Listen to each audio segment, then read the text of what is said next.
চিকিৎসকের গাফিলতিতে ছেলের মৃত্যু। মূলত এমন অভিযোগই করলেন এক সন্তানহারা মা। ঘটনা কলকাতা মেডিকেল কলেজের। সরসুনার বাসিন্দা দীপঙ্কর পাল দীর্ঘদিন ধরেই ক্যান্সারে আক্রান্ত ছিলেন। মেডিকেল কলেজের অঙ্কোলজি বিভাগে তার চিকিৎসাও চলছিল। গত 29শে নভেম্বর দীপঙ্করের মৃত্যু হয়। দীপঙ্কর পালের মায়ের অভিযোগ, হাসপাতালে চিকিৎসা চলাকালীন ছেলের অবস্থার অবনতি হতে থাকে। এরপর ছুটি পেয়ে বাড়ি ফেরার 6 দিনের মাথায় ছেলের মৃত্যু হয়।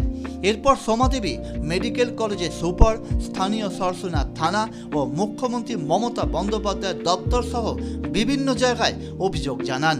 সম্প্রতি মুখ্যমন্ত্রীর অফিস থেকে ঘটনার তদন্ত করতে বলা হয়েছে মেডিকেল কলেজকে। গত বুধবার সোমাদেবী মেডিকেল কলেজের সুপারের অফিসের সামনে আসতেই ডাক্তার স্বর্ণবিন্দু বন্দ্যোপাধ্যায় নামে ওই ক্যান্সার চিকিৎসককে দেখতে পান সোমাদেবী। এরপর উচ্চস্বরে চিৎকার করতে করতে একটা সময় সোমাদেবী ক্ষিপ্ত হয়ে চড়াও হন ডাক্তার স্বর্ণবিন্দু বন্দ্যোপাধ্যায়ের ওপর। গোটা ঘটনায় হকচকিয়ে যান ওই চিকিৎসক। হাসপাতালের নিরাপত্তারক্ষীরা ঘটনাস্থল থেকে ডাক্তারবাবুকে সরিয়ে নিয়ে যান। সুপারের বক্তব্য, ডাক্তারের পক্ষে সবসময় রোগীকে বাঁচানো সম্ভব হয় না। এমন ঘটনা অনভিপ্রেত। আমরা সন্তানহারা মায়ের যন্ত্রণা বুঝি, তাই তার বিরুদ্ধে কোনো অভিযোগ করা হয়নি।